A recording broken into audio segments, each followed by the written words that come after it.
Buenos días a todos, bienvenidos. Qué rico es podernos reunir tempranitos y poder orar, alabar, bendecir y glorificar a Dios y clamar nueva fuerza y nuevo brío. Y luego recibir su preciosa palabra que nos viene a edificar, a traer luz, a liberación. Padre, gracias por este día, gracias por tu amor y misericordia. Al ponerlo ante ti, clamamos tu luz, clamamos tu sabiduría para que este día sea un día glorioso, un día diferente, para que mañana también sea otro día glorioso y diferente. Y cada día sucesivo, Señor, sean gloriosos y sean diferentes, Señor, para la gloria de tu nombre. Prepara nuestro corazón, Señor. Danos la sabiduría de entender tu palabra, pero sobre todo aplicarla. En el nombre de Jesús te lo pedimos y gracias. Bendito seas por siempre. Amén y amén. Bien, chicos, estamos a 27 de octubre. Estamos en la gran jornada. Ustedes saben que es la temática que hemos estado desarrollando este tiempo. Se recuerdan que la temática general de estudio, la primera parte que estudiamos fue la apertura del Señor, que es Cristo engendrado, y a través de Cristo la creación de los seres espirituales y creación de todo lo que tenemos. Luego tenemos el hombre en el Edén, que le hemos llamado la pequeña jornada, cómo el hombre tuvo esa relación con Dios y el hombre tuvo la invitación para comer del árbol de la vida y haber ascendido de nivel. Sin embargo, el hombre no comió, el hombre ha caído y es lo que estamos estudiando ahorita, lo que se llama la gran jornada. Y en la temática de la gran jornada, ustedes se recuerdan que ya hicimos una síntesis del Edén y de la gran jornada hemos tocado un montón de temas. En el punto 7 tocamos la perversión específica de los sentidos del alma y ahí tocamos la imaginación y la razón, la conciencia y memoria, tocamos el afecto e hicimos un resumen del alma y platicamos también de los sentidos, de los instintos del hombre. Luego entramos a estudiar la perversión específica de los sentidos del espíritu y ya hemos tocado la fe y la oración. Hoy nos toca entrar a la esperanza y la reverencia. Si ustedes tienen el boletín del domingo, ustedes van a encontrar el diagrama de la reverenda Hitch y pueden ver el orden en el cual vamos. Así es que vamos a entrar hoy al sentido de la esperanza. Cuando hablamos del ser humano, hemos dicho que el ser humano lo hemos visto bajo una especie de circunferencia. En la parte más íntima hemos hablado del espíritu, luego el alma y luego el cuerpo. Y el cuerpo tiene su traje de luz o traje de tinieblas, dependiendo de en qué reino esté. Así es que ese es el esquema que hemos estado usando de la reverenda Hitch. Cuando hablamos de que el pecado entró en el hombre, el pecado corrompió desde adentro hacia afuera y perturbó el espíritu, el alma y el cuerpo. En este caso estamos estudiando lo que es la nariz, que es el olfato, pero que a nivel del alma se llama conciencia y a nivel del espíritu se llama esperanza. Y a nivel de la esperanza entonces tenemos que enfocar la situación. Es un poquito diferente la fe de la esperanza en muchos sentidos. La fe es algo que trasciende todas las fronteras.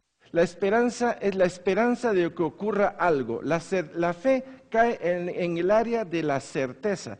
Y la esperanza es una gracia de Dios en nosotros que nos mantiene, pero es más fuerte la fe que la esperanza. Por favor, présteme atención. Es más fuerte la fe que la esperanza, pero los dos actúan hacia el mismo horizonte. Entonces, la esperanza de todo hombre, ¿cuál es la esperanza mía? ¿Cuál es la esperanza suya si no conocemos a Cristo? ¿En qué basamos nuestra esperanza? Ahora, si no tenemos a Cristo, entonces tendríamos que regresar a un principio. ¿Adán y Eva tenían alguna esperanza? ¿O ya lo tenían todo? Yo creo que todos los sentidos del Adán y Eva estaban nice. Solo tenían que comer del árbol de la vida y se hubiera sellado todos los sentidos en santidad y perfección para Dios. Pero no ocurrió así. Y al no ser sellado esos sentidos para la gloria de Dios y al entrar la iniquidad, cada uno de estos sentidos en forma desordenada comenzó a provocar perversión, iniquidad, transgresión y pecado en el ser humano. Entonces, vamos a ver, la esperanza mal colocada. Como todo fue violentado, entonces el hombre ¿en qué pone su esperanza? En el oro, en la plata, en lo que el mundo le puede ofrecer, porque si lo tengo, pienso, si mi esperanza se cumple, aseguro mi vida. Entonces el oro es un buen material, o la plata, o inclusive hoy podríamos hablar de café, el oro, café oro, o cuántas cosas que hay, por ejemplo la mercadotecnia o lo que es la internet es oro. El petróleo, en fin, no todo lo que brilla, sino que hay un montón de cosas que se han hecho básicas, y esas cosas básicas como el petróleo, la gasolina, el celular, etcétera, han hecho de este sistema, ha cambiado y es más efectivo esto que incluso que hasta el oro, por el capital que se mueve. Entonces en Job 31:24 nos dice, si puse en el oro mi esperanza y dije al oro, mi confianza eres tú. Cuando el hombre pone su esperanza en las cosas del mundo, obviamente el hombre cae dentro de su propia trampa, porque buscando el oro, resulta que el oro después es su dueño, porque tiene que cuidar el oro, porque tiene que ver que el oro esté bien, etcétera, etcétera, y que no se devalúe. Otro es la ganancia.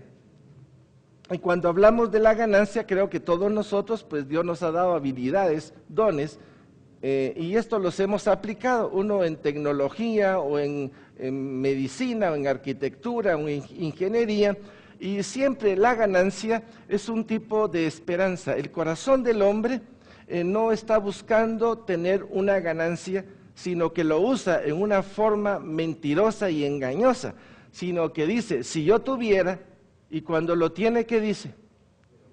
Quiero más. Entonces el elemento interno está hecho para que el corazón del hombre nunca sea satisfecho y su esperanza siempre esté en algo más, y eso le roba la paz. La esperanza se puede volver en una idolatría interior, es engañosa. Entonces, todo lo que es la perversión de los sentidos nos lleva a caminos de muerte. Otro es la señal de milagro, y al hablar de la señal de milagro nos vamos a ir a Lucas, y dice, Herodes, viendo a Jesús, se alegró mucho porque hacía tiempo que deseaba verle, porque había oído muchas cosas acerca de él y esperaba verle hacer alguna señal. ¿Cuántos de ustedes cuando leen los evangelios se dan cuenta de que la mayoría de gente buscaba al Señor? ¿Por qué? Por los milagros. ¿Y cuántos de estos a los cuales el Señor le hizo milagro, le siguieron? Hagámoslo actual. ¿Conoce usted a alguien por el cual usted haya orado y esa persona haya sanado y esté hoy en los caminos de Dios? ¿Conoce usted gente que ha ido a orar al hospital y en ese momento dijeron sí y fueron sanos, pero no están siguiendo al Señor?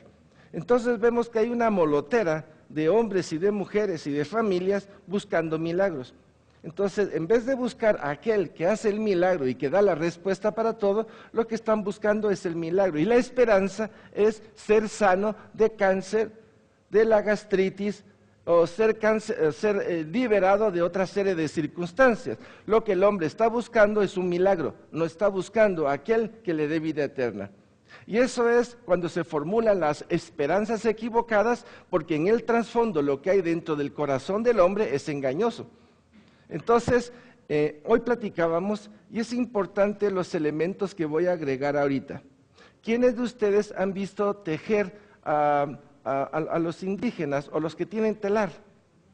¿Los han visto? ¿Cuántos tipos de colores meten? Es impresionante. Y cómo el telar, pues se va metiendo hilos y va formando figuras. Ahora, ¿qué pasa si en ese telar comienzo a meter hilo chuco o hilo negro o hilo imperfecto? ¿Cómo se vería el dibujo que se va formando? Resulta que nuestra mente y todos nuestros sentidos trabajan a través de hilo. Todo el sistema que nosotros tenemos es como una especie de telar. Ahora depende del hilo que estamos usando. Por ejemplo, si usamos los hilos de la palabra de Dios, o si usamos los hilos de vanidades o del periódico o de toda la gama que hay a nuestro alrededor. Entonces agarro una pita o una verdad de la palabra de Dios, y la verdad puede resultar que sea de 1 metro de distancia. Entonces, ¿cuánto me va a durar? Pero si mi conexión está con las vanidades, con el mundo, con el deporte, con la empresa, quiere decir que ese tejido que yo estoy usando está siendo más metido dentro del tejido que se está formando dentro de mí. ¿Me estoy explicando? Entonces encontramos cristianos que quieren todo lo que es de Dios. Otros cristianos que no muy quieren las cosas de Dios, sí, pero no tanto. Y otros que dicen es suficiente. Entonces ahí encontramos el atrio, lugar santo y lugar santísimo. Lo que ayer hablábamos de la siembra. Cae en buena tierra, pero da un 30, un 60, un 100%. Pero esto tiene que ver también con los sentidos.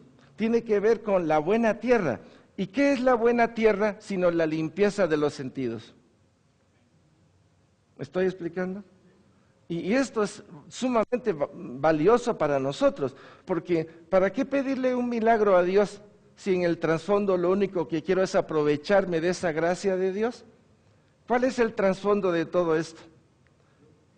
Somos nosotros. Ustedes se recuerdan de Ezequías que iba a morir y llegó Isaías, y entonces le dio 15 años más, ¿se recuerdan? Pero después llegaron los vecinos, y entonces los vecinos llegaron y Ezequías comenzó a enseñarle. ¿Qué le enseñó Ezequías? Sus palacios, su ejército, su oro, su plata. Y cuando ya se fueron todos, Isaías regresó y le dijo, ¿quiénes eran ellos? Ellos eran los vecinos que están a nuestro alrededor. ¿Y qué querían? Pues fíjate. Y Isaías los reprende. Y la conclusión de Ezequías es, ay, qué bueno que no va a pasar sobre mí lo que tú estás diciendo, sino sobre mis hijos. Entonces pidió un milagro, manejó mal la situación y terminó, como quien dice, en la calle de la amargura, porque dejó marcada a su descendencia. Qué cosa más terrible, cuando no tenemos enfocado y limpiado todo el proceso interior, ¿qué va a resultar de nosotros? Lo que hemos sembrado, lo vamos a cosechar. Entonces, hay muchas cosas dentro de nosotros que en este momento puede ser que sea siembra. Ahora, ¿qué tenemos que hacer? Aceptar esa siembra, pedir perdón, esclarecer hasta donde sea posible y pedir sanidad. Por eso, al revisar los sentidos internos, tenemos que llegar a ese punto. Bien, veamos cómo es el modelo. Entonces tenemos que la iniquidad ha entrado en lo más íntimo, la voluntad del hombre, a la voluntad íntima del espíritu, ha pervertido la voluntad, ya no es una voluntad dirigida hacia Dios, sino que sutilmente se volvió una voluntad pervertida, dirigida hacia Satanás, sin saber que era hacia Satanás, ¿cierto? O recojo o desparramo. ¿Qué otra? ¿Conmigo o contra mí? ¿Qué otra? ¿Pueblo de Dios? ¿Frío o caliente? No tibio. Entonces vemos cómo se pervirtió el traje de luz, se pervirtió el espíritu, el alma y el cuerpo, y hemos ya visto cómo actuó a través de la fe, pervirtió la imaginación, y los ojos pues ya no son ojos de luz, sino que son de oscuridad. Y de igual manera, la oración o el diálogo con el Señor también se pervirtió la razón, y nuestra boca está hablando de lo que hay adentro, de lo que abunda en el corazón. ¿Qué pasa? Habla la boca. Entonces estamos viendo que el problema no es la boca, sino lo que hay adentro. Y de igual manera, hoy estamos viendo la esperanza, y al ver la esperanza podemos ver que el hombre ha puesto su confianza en el oro, la ganancia, señal milagrosa y otra serie de cosas que puedan estar a nuestro alrededor. Perfecto. Y la fe, y entonces la esperanza, ¿será que la fe y la esperanza pueden caminar juntos? Fíjese que sin el Señor, no. Porque cada uno de los sentidos actúa por sí mismo, conforme a lo que tiene, y si es corrupto, todos los sentidos que son corruptos, ¿a dónde te van a llevar? ¿Ustedes han entrado alguna vez a algún laberinto? No de 40 metros, sino de 300 metros. ¿Y cómo se siente? ¿Usted ha pensado alguna vez que su cerebro es un laberinto de maldad que no le permite llegar a los pies de Cristo, si no es por gracia y misericordia? Entonces el hombre opera dentro de sí mismo en un laberinto y se topa con un montón de paredes y va rotando de sentido en sentido tratando de que su vida tenga un propósito y no lo encuentra, porque el único que puede ordenar los sentidos es el Señor. Entonces la esperanza, junto con la fe, en diferente orden, hace pedazos al hombre. ¿Me estoy explicando? Y esto es a nivel de la esperanza, pero se recuerdan que cuando estudiamos la conciencia, también hablamos de varios elementos. Dijimos que la conciencia se vuelve una conciencia de muerte, o su nivel es tan pobre que la conciencia no tiene capacidad para discernir, o si la conciencia ha sido alimentada por el mundo y por la vanidad, uno tiene criterios, y uno dice, no, eso no es pecado. Los psicólogos le dicen al pecado como que es una situación de frustración interior y que no hay que darle mucho que pensar. Entonces le hacen puentes internos y de esa manera la conciencia no tiene un campo de acción, sino que la conciencia, aparte de estar engañada, es más engañada todavía con los elementos que están a su alrededor. Y vemos que la conciencia es mala, flaca, cauterizada y contaminada. Entonces mi pregunta sería, ¿de dónde viene toda la perversión de la conciencia? De la esperanza. Cuando la esperanza es agredida y es violentada, entonces ¿cómo queda la conciencia? Debilitada, flaca. Y si a la esperanza la alimentamos con los elementos del mundo, entonces quiere decir que ahí tenemos una fortaleza. Entonces, si veo la fe es una fortaleza en contra de Dios cuando no estamos en Cristo. Y la oración es opuesta a las cosas de Dios. Y la esperanza es opuesta a Dios. Y cada uno de los sentidos opuesto a Dios, por eso entender qué fue lo que hizo el maligno o el proceso, porque tal vez el maligno voy a pensar, me pegó el empujón, pero todos los demás trancazos que voy recibiendo abajo, cualquiera diría, me topé con un árbol, me topé con esto, con un animal, ya es consecuencia. O sea, el hombre se degradó, se pervirtió y llegó a un extremo de maldad en la cual Dios tiene que intervenir. ¿Vamos bien? Entonces, oro, ganancia, señal de milagros a nivel de la esperanza, contaminada la conciencia y obviamente el olfato o el sentir o la percepción del hombre está desvirtuada de las cosas de Dios. ¿Lo tenemos? Ok, si uniera todos los elementos que hemos visto hasta ahorita, ¿qué dirían ustedes del hombre? ¿Tiene esperanza el hombre por sí mismo? No. No puede salir de ahí. Estamos viendo dónde estaba metido, lo que es el poder de las tinieblas. ¿Era necesario que viniera Jesucristo? ¿Era necesario que derramara su sangre? ¿Era necesario que la llevara hasta allá arriba para que hubiera un justificador a favor de nosotros? Para luego entrar en un proceso. La salvación, momentito, la salvación es el primer paso. Viene lo que se llama operación limpieza, que es la intervención de Jesucristo internamente para romper las ataduras, las cadenas y deshacer todo lo que hay adentro. ¿Puede hacerlo Dios así? Sí. Pero Dios lo que está haciendo es dándonos entendimiento para saber qué es lo que está haciendo en nosotros y que la gratitud suba, crezca. Y llega un momento en que la gratitud sea tan manifiesta que todo lo demás nos venga del norte, por causa y por motivo de Él. Pueblo de Dios, estamos, ok, entonces al ver esto, ¿qué es lo que Dios nos ha dejado por medio de Cristo? A ver. Bueno, repítamelo.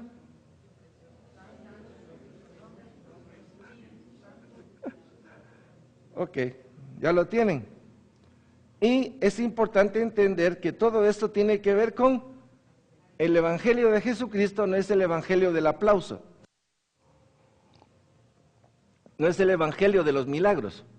Los aplausos, los milagros, la alimentación, la pesca es secundario. Él viene por su oveja y viene para rescatarla, pero la oveja tiene que tener dentro de sí lo que se podría llamar el golpe que le haga entender que no puede seguir por ahí. Y ese golpe nos lleva a nosotros a doblar rodillas, a pedir perdón y a reconocer al Señor. Este es el grado de lo que necesitamos. ¿Estamos bien? Bien, vamos a orar, vamos a pedirle al Señor que nos sane que nos limpie este sentido. Y le vamos a decir así: Padre, en el nombre de Jesús, cada quien hágalo ahí y dígale: vengo a pedirte perdón. Yo sabía que estaba algo mal en mí, pero con todo lo que hemos estado viendo, me estoy dando cuenta de que el pecado, la transgresión, la iniquidad, la ofensa, salía de mí en una forma tan natural, ya que mi naturaleza era pecadora. Ahora puedo entender que cuando la iniquidad entró en mí y pervirtió los sentidos, yo perdí también la esperanza.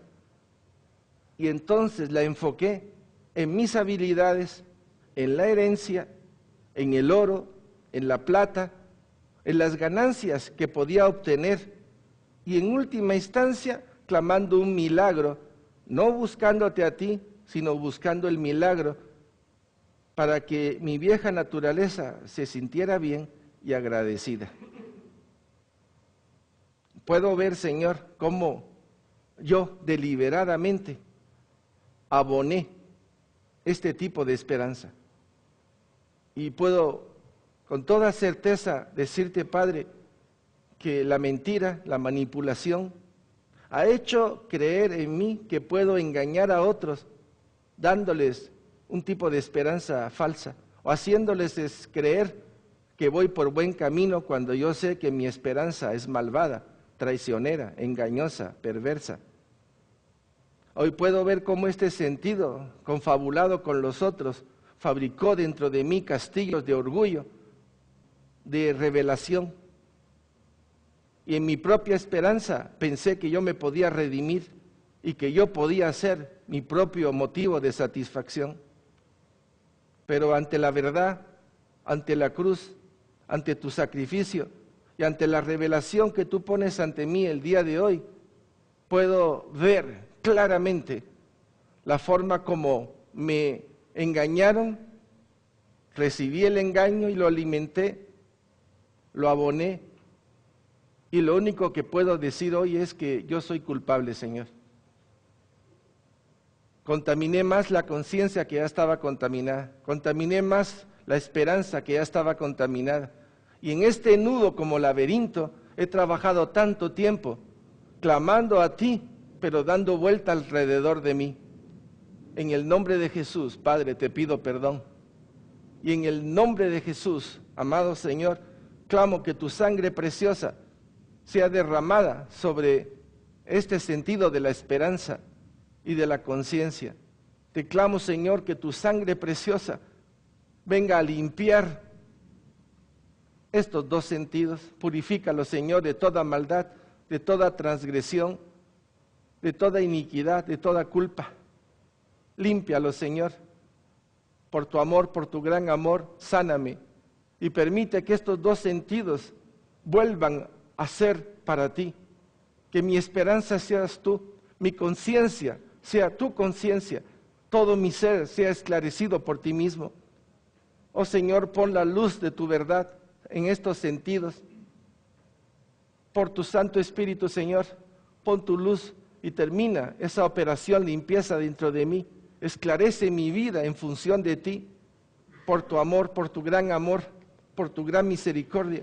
Y en el nombre de Jesús, Señor, te lo estoy pidiendo, límpiame y sana mi corazón. Sáname, Señor, de todo esto que ha turbado mi vida. Libérame en el nombre de Jesús. Señor, te lo pedimos. Y gracias por la obra que estás haciendo en mi vida. Gracias, gracias y gracias. Gracias, Señor. Bendito es tu nombre. Santo y santo, por siempre y por siempre. Gracias, Jesús. Gracias. Bendito sea tu nombre. Gracias. Y ahora, mis hermanos, vamos a pasar al otro sentido, que es el sentido de la reverencia. Y este sentido es, a nivel del cuerpo, el sentido se llama el oído. pero a nivel del alma se llama memoria y a nivel del espíritu se llama reverencia. Y cuando la iniquidad entró y turbó, ha turbado también nuestra reverencia. Por ejemplo, Adán y Eva, cuando estaban en el Edén, antes de caer, ¿cómo era la reverencia hacia Dios? Dice que el Señor bajaba todas las tardes en el viento, ¿cierto? Y platicaba con Adán. Pero cuando Adán y Eva tomaron del fruto prohibido, ¿hubo reverencia? Se perdió. Quiere decir que una vez que entró el pecado, turbó los sentidos. Y entonces, al perderse la reverencia, es que tuve miedo de ti. El decirle, tengo miedo de ti, ya es irreverencia. Y me hice un taparrabo. Es que la mujer que tú me diste perdió totalmente la reverencia hacia Dios. Se volvió un ser irrespetuoso, egolátrico, defensor de su pecado. ¿Por qué? Porque se violentaron los sentidos. El hombre dejó de percibir la grandeza de Dios porque se ensimismó. Y el hombre orgulloso no quiere respetar a nadie, porque él piensa que él es lo mejor, él es el todo. Entonces, este sentido está manejado, o está manejado por el espíritu 100%, o está manejado por los temores internos. Dependiendo del temor, pues así va a ser mi reverencia o irreverencia. Entonces, ¿cuáles serían estos 7 temores? Hemos puesto 7, pueden aparecer otros, pero esto nos da una idea de dónde o por qué surge. Comencemos primero, el temor a la pobreza. ¿Cuántos de nosotros, primero, algunos tal vez puede ser que podamos venir de la pobreza? Otros, podamos ser que podamos venir de la riqueza. Otros, puede ser que nosotros haya habido una estabilidad económica sin haber tenido ni pobreza ni riqueza. A la hora de la hora, cualquiera de los que estamos aquí puede venir de estos 3 lados. Ahora, ¿cómo se siente aquel que viene de la pobreza? ¿Qué quiere el que ha manejado todo el tiempo su pobreza? Quiere salir de ella. ¿Y cómo está aquel que todo el tiempo ha tenido pisto y plata y riqueza? Quiere más. Entonces, y el que está en medio, pues que ha tenido todo y ha estado bonito, cuando mira al pobre dice, yo no quiero estar allá. ¿Dónde quiero estar? Con los ricos. Entonces, vean el desbalance moral que puede ocurrir dentro del ser. No hay una satisfacción. Entonces, puede haber hombres ricos con mentalidad de pobre, porque siempre miran a otro que es más rico y en relación a otros su capacidad es de pobreza. O sea, no es en la riqueza, sino en la concepción que se maneja internamente. Entonces, temor a la pobreza. 2 Corintios 8:9. Porque ya conocéis la gracia de nuestro Señor Jesucristo, que por amor a vosotros se hizo pobre siendo rico, para que vosotros con su pobreza fueseis enriquecidos. Obviamente no está hablando de las cosas exteriores. Él está hablando de la riqueza interior del reino de Dios. ¿Cierto? Entonces, ¿dónde está nuestra riqueza? Muchas veces, ya lo hemos mencionado, nuestra riqueza está a los pies de la cruz de Cristo. Allí está. El que nos da la respuesta, nos da la sanidad, todo lo necesario. Entonces, pensar en las cosas de afuera es el engaño.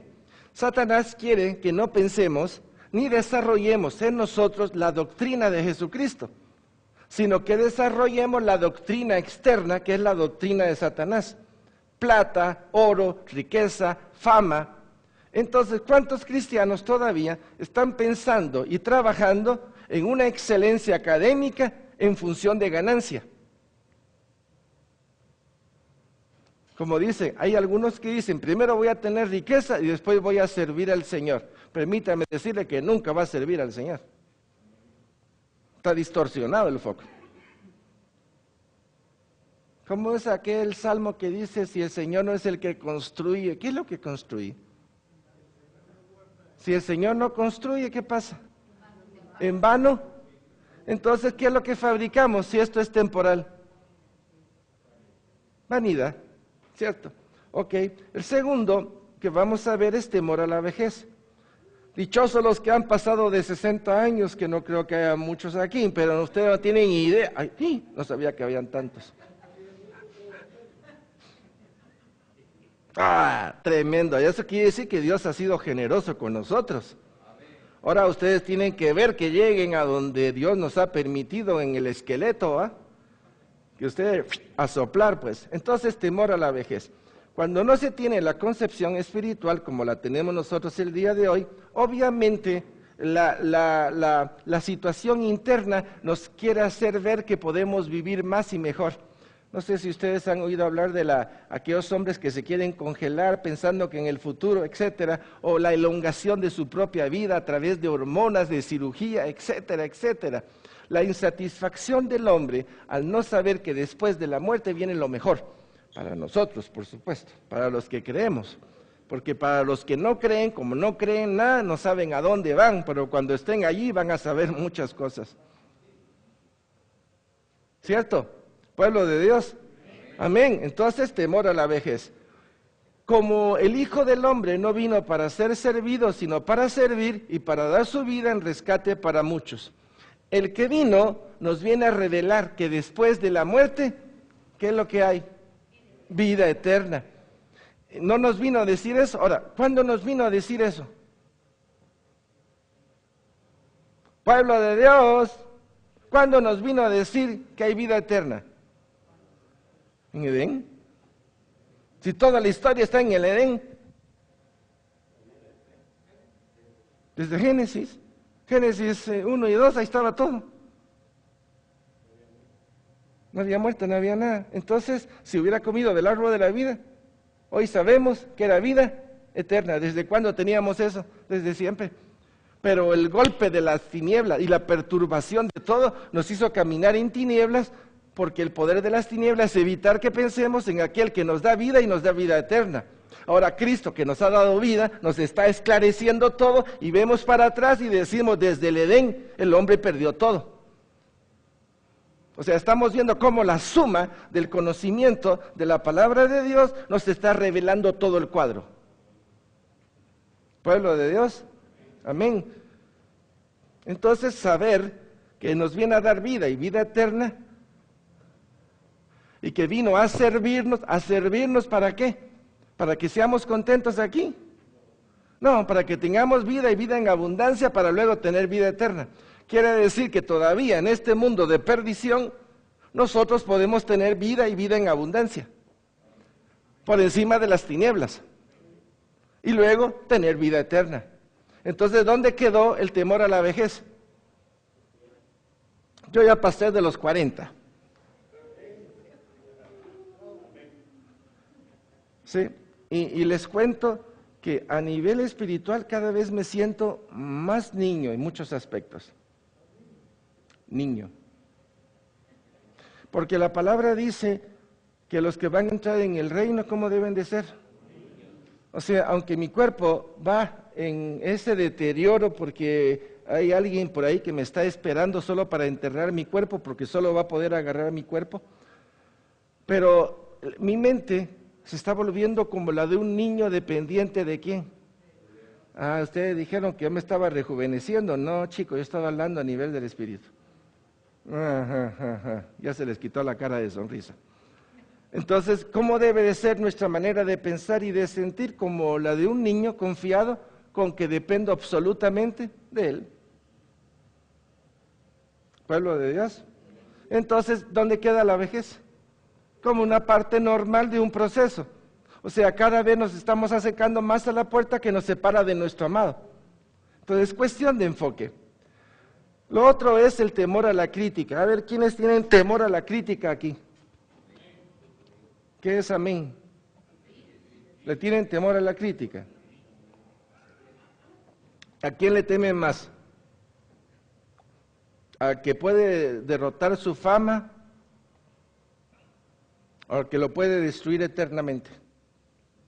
Fíjense que nuestra escala de valores todavía está en base todavía a la autorrealización. Y en mi propia autorrealización yo no puedo que nadie me diga a mí, que aunque yo haya mentido, que me lo diga públicamente, porque me deshonra. Y no pues que mentí, pues. O sea, cómo ocultamos el pecado y no queremos que otros lo hagan ver. Cómo la iniquidad que está en nosotros nos hace perder la reverencia a Dios. Nos hace perder reverencia a nuestra propia esencia. ¿Qué me importa a mí todo eso si a la hora de la hora voy a ganar amigos o voy a tener riqueza? Piensen, ¿cuántas veces de nosotros este sentido nos ha fabricado una plataforma falsa para hacernos sentir bien ante los demás?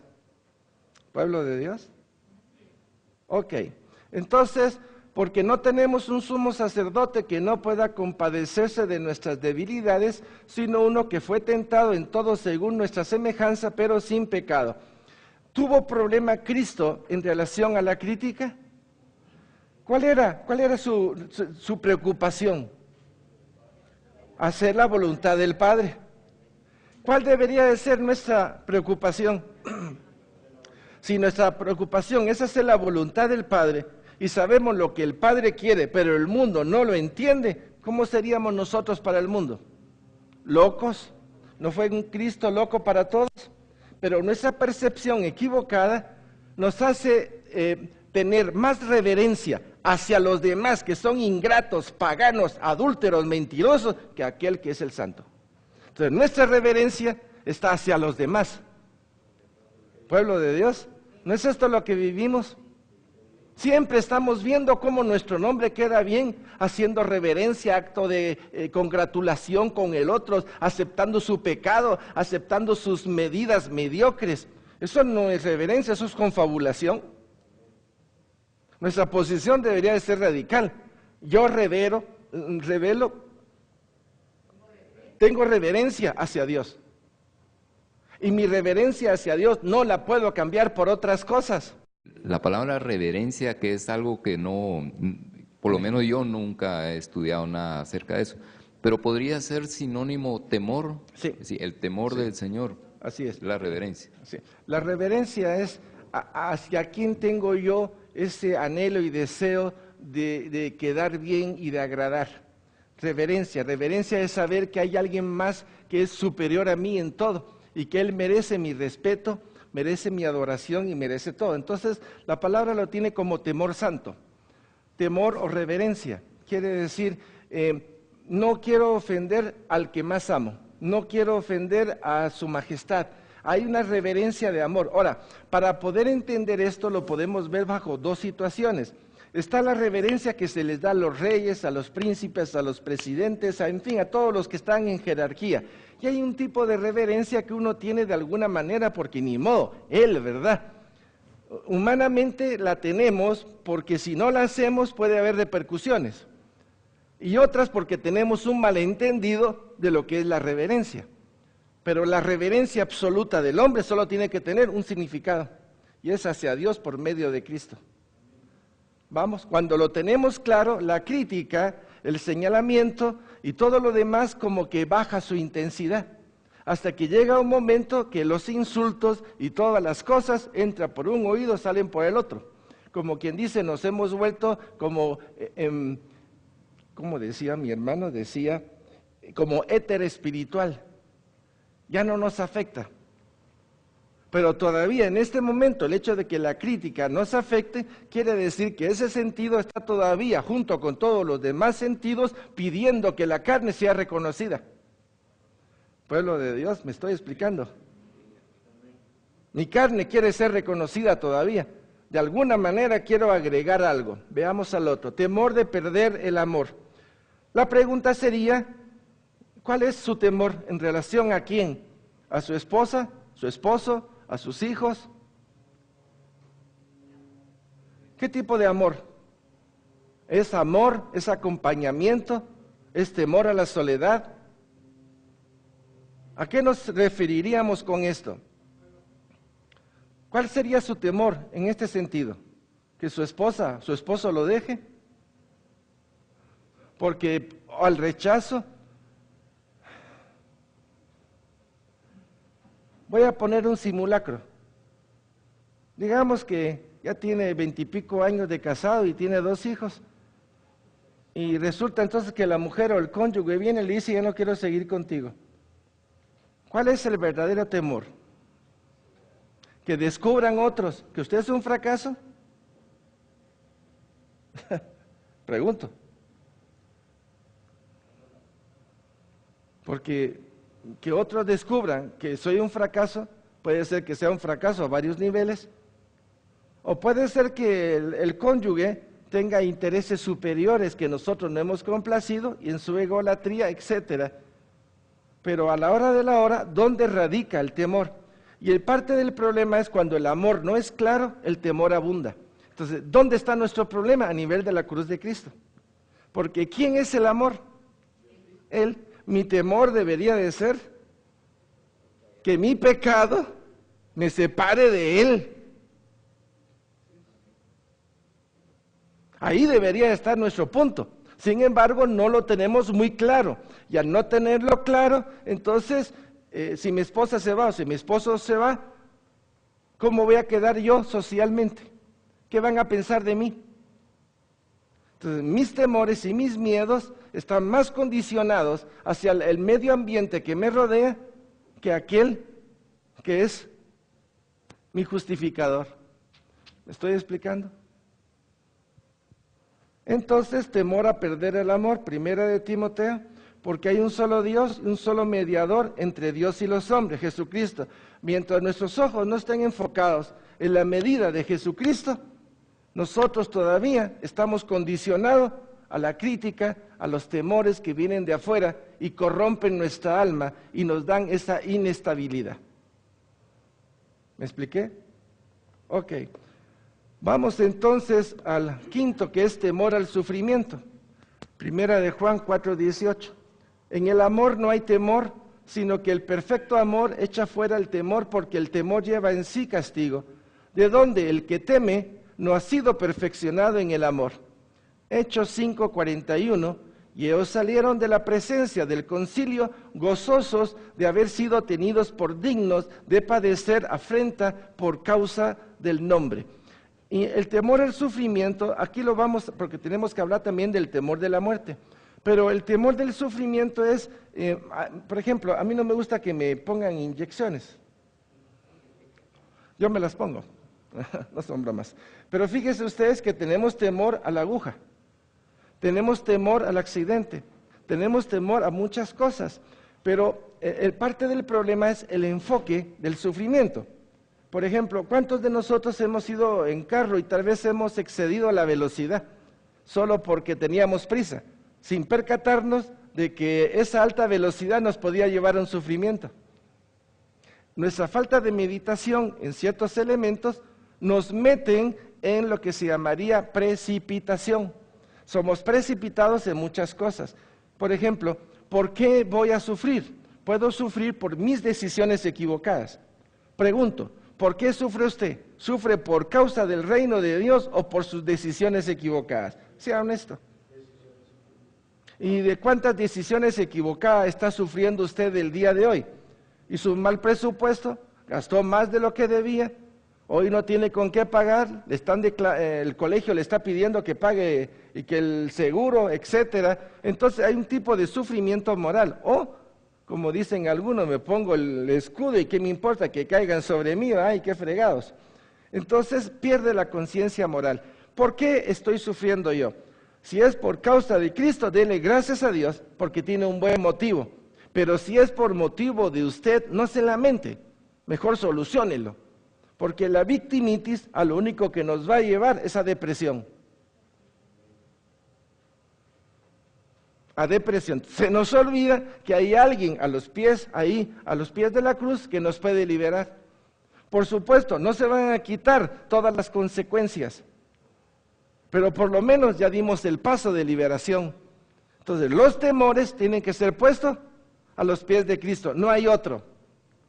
¿Estamos? Temor a la muerte. ¿Quiénes de aquí tienen temor a la muerte? De alguna manera, diría que tal vez ya no es temor tanto a la muerte, sino a la forma como vamos a morir. ¿Cierto? Yo si muero, que muero de una vez aplanado, ¡pañán! ¡Bum! Desaparecí. Pero hay algunos, no, es que vos ya hemos visto vos que aquel tuvo cáncer, vos cómo murió aquel vos. Oye, los ojos verdes, exaltado, las manos, a la voz, qué horror, irlo a ver era una sensación. Bueno, uno ve esto y dice, yo no quiero pasar por ahí, que mi muerte sea rapidita, Señor. Le estamos pidiendo a Dios que nos dé muerte rapidita. Bueno, pensemos en la muerte de Cristo. No fue rapidita, ¿verdad? Y la muerte de los primeros tampoco fue rapidita. Y la forma como murieron. Entonces nosotros ya en el reino de Dios estamos pidiendo granjerías, extras. Pero pedir granjerías extras, cuando no tenemos una moral, cuando no tenemos una línea en la plomada de Dios, no es una especie de decir que topado viene a saludar con sombrero ajeno.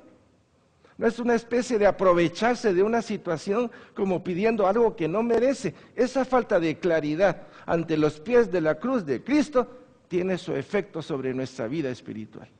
Lo mejor es ser honesto. Señor, tengo miedo, y en caso de que, dame la gracia para que sea testimonio, sea en una muerte tranquila o sea en una muerte en la cual la situación se ponga tenebrosa. ¿Tiene sentido? Es que si no, los temores nos invaden y nos hacen pedazos. Tengo que terminar, voy a hacer la oración y de ahí hacemos las preguntas.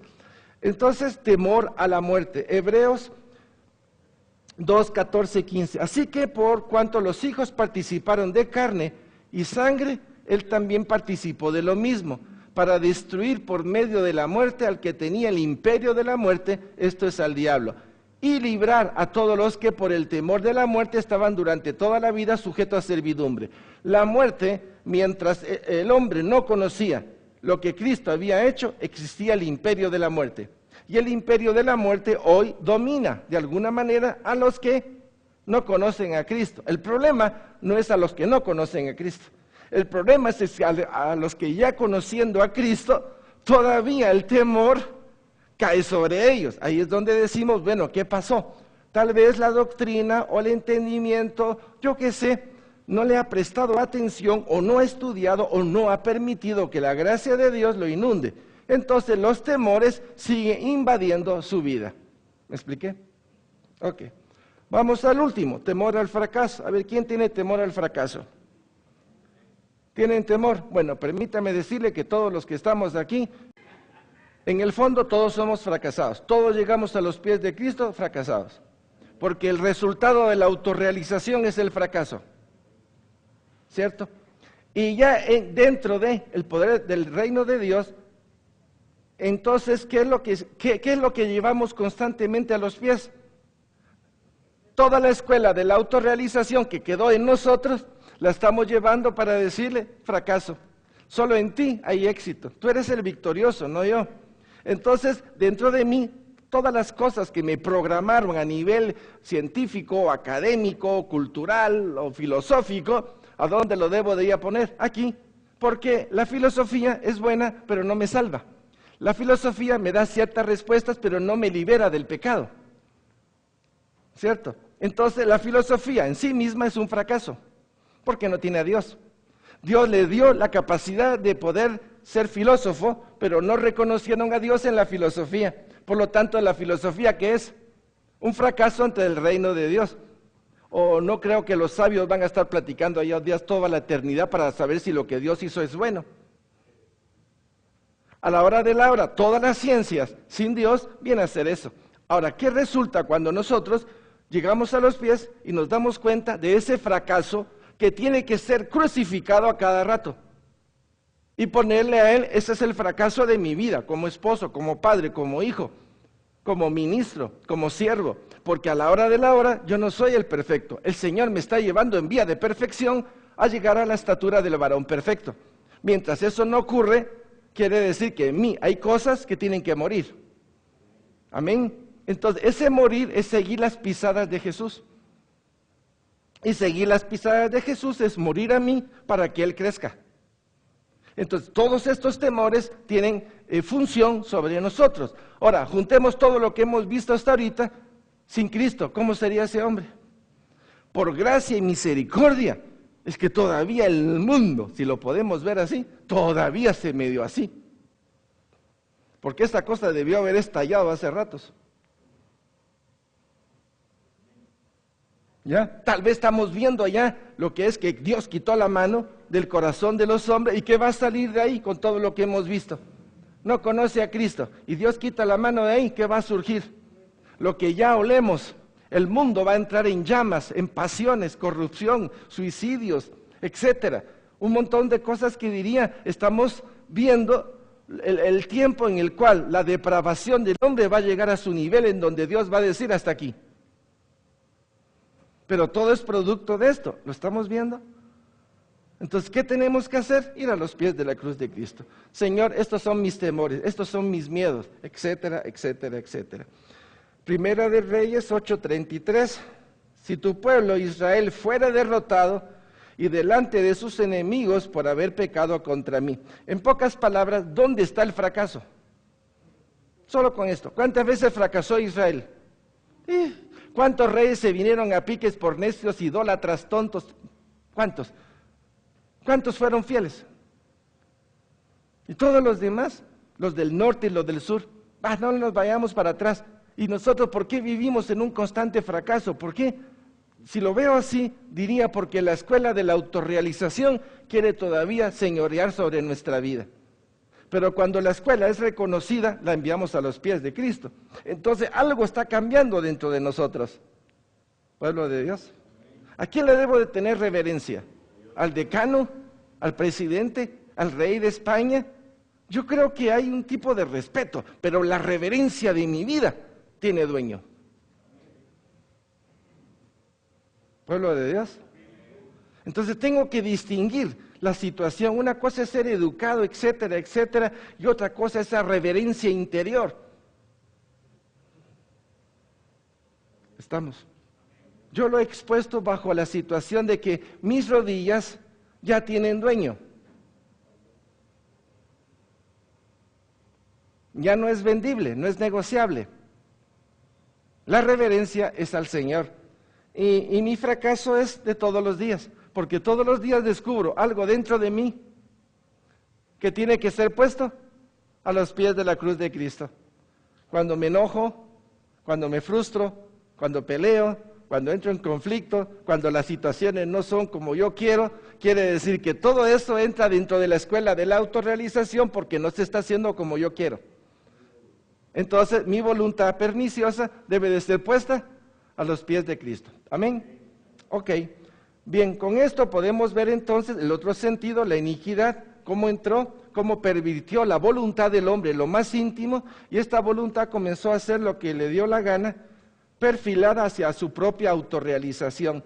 Vemos cómo se contaminó el espíritu, el alma y el cuerpo, y hemos visto entonces cómo los sentidos internos, la fe, la imaginación y los ojos han sido pervertidos, de igual manera la oración, la razón y la boca pervertido, la esperanza pervertida con la conciencia, con la nariz, y si entra la reverencia ha sido pervertida, aquí tengo los temores.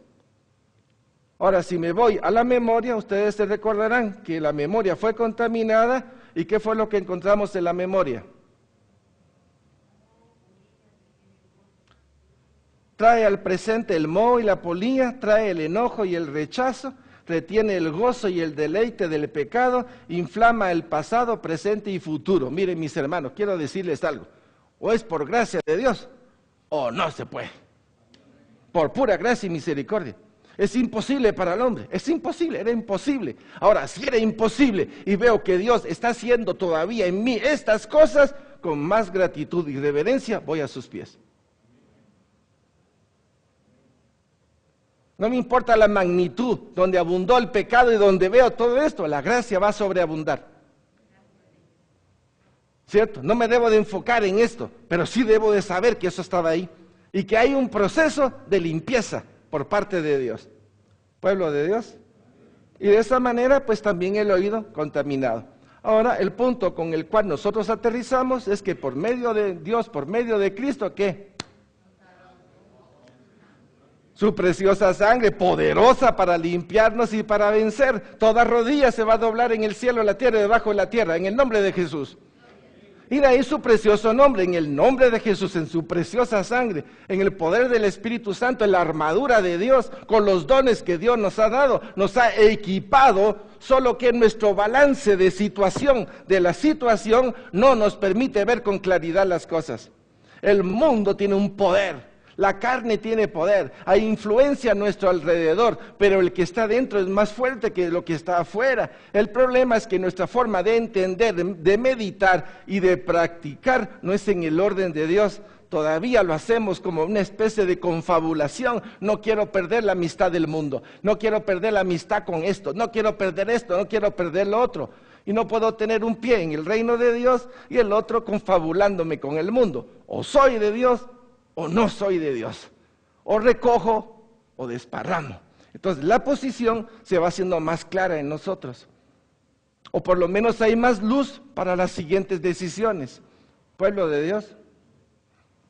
Bien, entonces vamos a orar. Vamos a orar y le vamos a decir al Señor: Padre, en el nombre de Jesús nuevamente expongo ante ti los temores que hay dentro de mi corazón. Y si estos temores están en mí, es porque no ha habido una respuesta definitiva y clara de 100% al amor que tú me has mostrado. Y vengo a pedirte perdón por el temor que tengo a la pobreza, el temor que le tengo a la vejez, por el temor a la crítica, por el temor a perder el amor del hombre, el temor que tengo al sufrimiento, incluso a la muerte, y sobre todo al temor al fracaso. Pero mi principal fracaso, Señor, en todo esto ha sido el haber comido la escuela de la autorrealización. Este es mi fracaso, este es mi verdadero fracaso. Y de este fracaso es que vienen los demás. Por eso es que a los pies de tu cruz, en el nombre de Jesús, hoy vengo a pedirte perdón porque he querido prevalecer con mi escuela de la autorrealización, peleando contra tu escuela del amor y contra la escuela de tu buena y agradable voluntad. La escuela de mi propia voluntad, que es la autorrealización, se rebela contra la tuya. Tal vez sería: ¿por qué no haces tú lo que yo quiero, Señor? En el nombre de Jesús te pido perdón por la abusivez, por la irreverencia.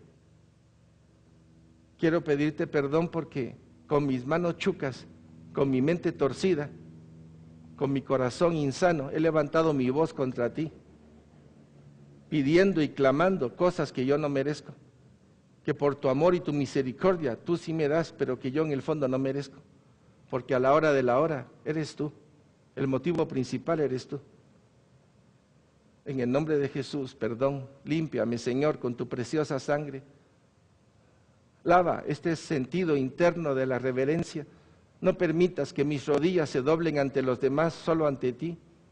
Permíteme tener esa educación de excelencia para guardar el respeto que todo hombre necesita, pero mis rodillas son tuyas, mi corazón es tuyo, mi voluntad es tuya, todo lo mío, por esencia, por presencia y por compra es tuyo. Señor, dame la conciencia para salir de la ingratitud de mi corazón. Sana mi corazón. Por favor, sana este sentido. Y junto con el sentido de la reverencia, sana el sentido de mi memoria. Límpiame con tu preciosa sangre. Lávame y seré blanco como la nieve. Por favor, pon tu luz, pon tu gracia y tu misericordia en este sentido. Sácame de mí, sácame del rollo de mí, libérame del mío, mío de mí. Sácame de mí, por favor. Permite que mis ojos te vean. Dame la gracia de seguirte a ti por encima de todo. El mundo me quiere echar a perder. Mi carne me quiere echar a perder.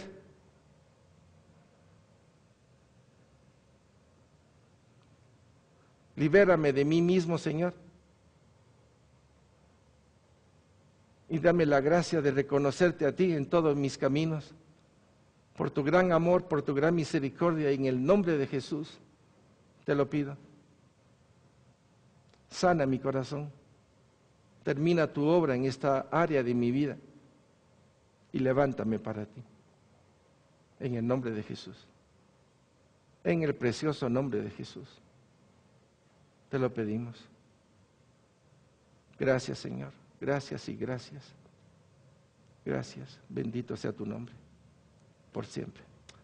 Amén.